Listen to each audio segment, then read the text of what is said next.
Segundo sua secretária, Mrs. Sherwood, estaria me aguardando para começar minha atividade em outubro daquele ano. Isso era setembro. Marshall e Nirenberg ganharam o Prêmio Nobel de Fisiologia de Medicina em 68 por seus trabalhos que decifraram o código genético, possibilitando o entendimento de como as mensagens contidas nos genes poderiam ser convertidas em ações que definiriam as formas e funções de todos os seres vivos. Descoberta monumental, feita por um homem simples, modesto e cortês, que nunca almejara ou se utilizara da presença ou de destaques midiáticos. Leopoldo Demeis, mestre e amigo, que, como diz o poeta, guardo no lado esquerdo do peito, foi o responsável por eu ter chegado ao NIH, interessado em que Maria Cristina, sua primeira doutoranda, fosse para um treinamento pós-doutoral no laboratório de Wayne Albers. Procura-me e sugere que eu contacte Marshall Nirenberg. Com um bom número de neurocientistas na época, Marshall teria direcionado sua atenção para os mistérios da neurociência, que, segundo alguns filósofos, eventualmente nos levarão à última fronteira do conhecimento, the ultimate knowledge. Leopoldo apresenta-me os trabalhos de Nirenberg, que vinha publicando. Os trabalhos me fascinam. Dou início ao processo de estabelecer com Marshall, contato com Marshall. Firmino contata Leal Prado, bioquímico paulista, amigo de longa data de Firmino e de Nirenberg. Leal Prado estabelece o primeiro e definitivo contato com Marshall. Em poucos meses, Maria Cristina e eu e o nosso pequeno Leonardo voamos para Washington, onde passaríamos 3 anos de nossas vidas. Lá, somos recebidos por Jorge Guimarães, também pós-doutorando no NIH. Jorge nos orientou em tudo, desde arrumar local para ficarmos até nos passar os mínimos detalhes sobre a vida que iríamos enfrentar. Nasce uma forte e respeitosa amizade que nos une até os dias atuais. O laboratório de Marshall ocupava 2 andares do prédio 36 do NIH. O ambiente era efusivo e a ciência era o motor que nos unia. A dinâmica do laboratório era grande, os seminários sofisticados e frequentes. Alguns dos muitos nomes que passaram pelo laboratório de Marshall seriam referências acadêmicas em anos futuros. Gilman, Humphreys, Cattrall, Klein assumem hoje papel de destaque na ciência mundial. Os contatos que tive com vários dos protagonistas de minha história no NIH concluíram minha profissionalização em ciência. Em 1976, voltamos ao Brasil com malas cheias de reagentes que Marshall e outros pesquisadores do NIH nos doaram para iniciarmos nossa vida no Instituto de Biofísica. Trazemos ao colo mais um bebê lindo, Marcos, que nascera em Washington. Chegamos de volta ao Instituto, quando o diretor era então nosso saudoso Eduardo Pena Franca. Com seu dinamismo, impulsionado pelo milagre brasileiro, entre aspas, Eduardo dava condições excepcionais para que os laboratórios se equipassem e para que o Instituto absorvesse novos valores humanos em seus quadros. Chagas, imediatamente, intermedia nossa contratação com auxiliares de ensino. Maria Cristina se associa ao seu laboratório. A mim, Pena Franca disponibiliza um módulo vazio onde hoje se encontra a Secretaria de Graduação. Recomeçamos assim nossas trajetórias no Instituto de Biofísica. Em 1980, defendo minha tese de doutorado com parte dos trabalhos que desenvolveram no convívio com o grupo de Marshall.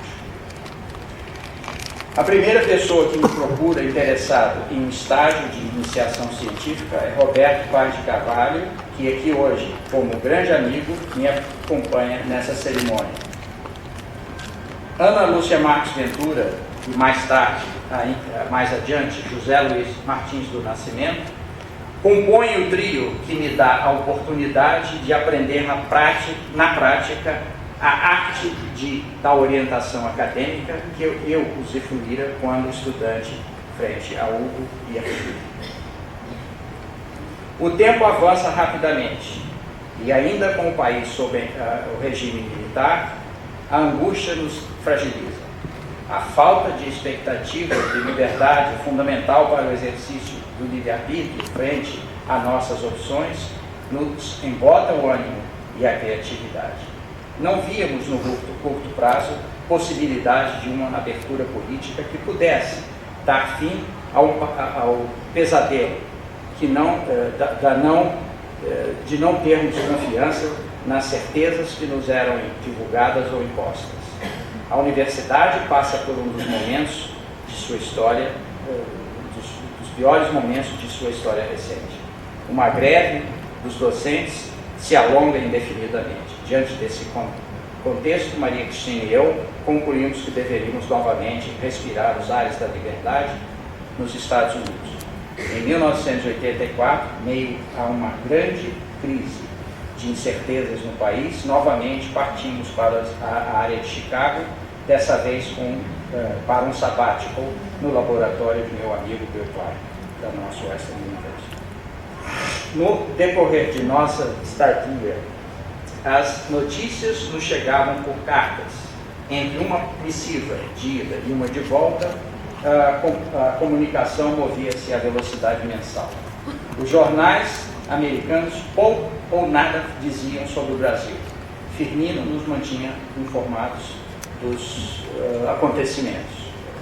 Uma de suas cartas nos ilumina quando nos dá a notícia de que o país elegera pela primeira vez em anos um presidente civil. Tancredo Neves seria nosso futuro presidente. Júlio. Passados pouco tempo, Firmino nos telefona para anunciar que Tancredo morrera, vítima de complicações de uma diverticulite, entre aspas.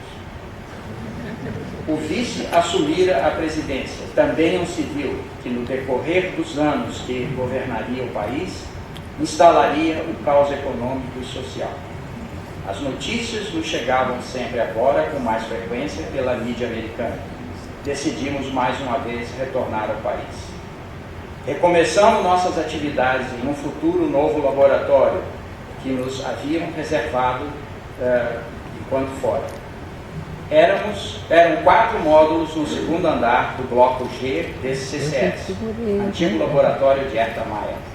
O local encontrava-se com entulhos de obras que teriam ocorrido no Instituto em nossa ausência. Tivemos que aguardar 1 ano e meio para que as iniciativas institucionais mudassem esse quadro desolador e preocupante. Mesmo assim, com recursos do Programa Avançado de Neurociências, idealizado por Carlos Eduardo Rocha Miranda, nos dá condições de viabilizar a funcionalidade de 2 dos 4 módulos, incluindo aí uma sala de cultivo de células. O trabalho continua com novos estudantes que procuram o laboratório.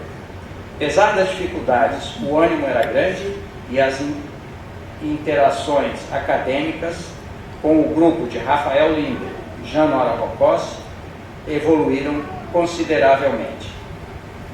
Em pouco tempo, fundamos o Clube da Retina,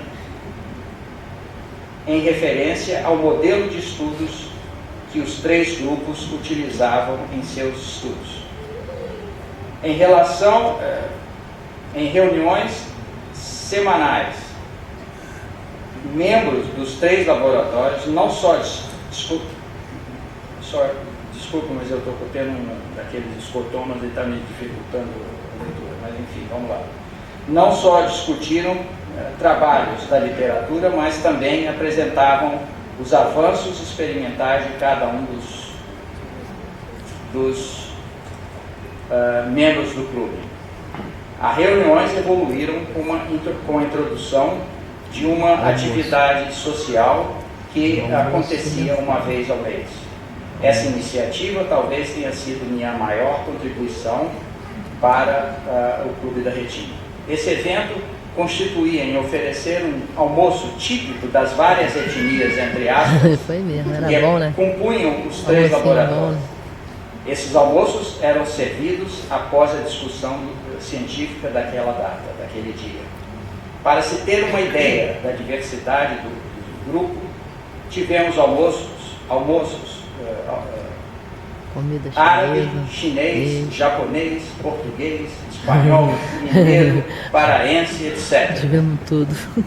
Porém, um dos que mais sucesso fez foi o almoço indiano, entre aspas. Quem fez esse? Eu não me lembro. Frango tandoori.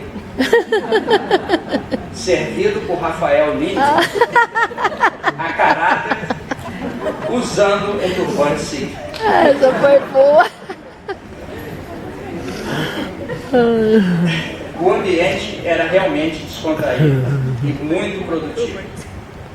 Daqueles estudantes de mestrado e doutorado que enriqueciam nossas atividades, grande parte encontra-se hoje em diversas universidades do país, liderando seus próprios grupos de pesquisa. Foi nessa época também que assumi a direção do Instituto de Biofísica, como o Rafael já mencionou.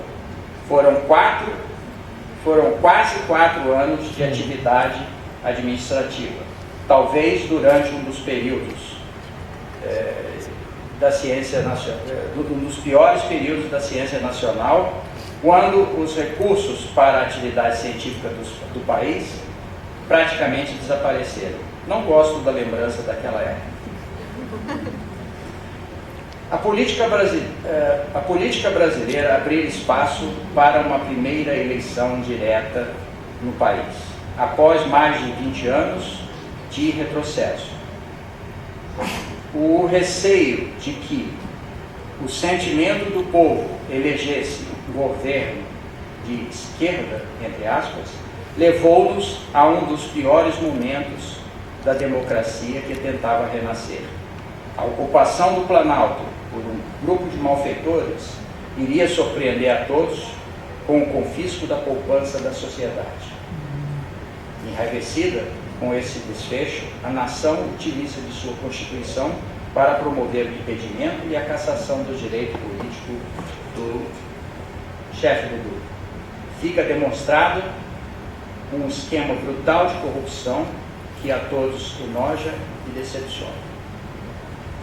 Em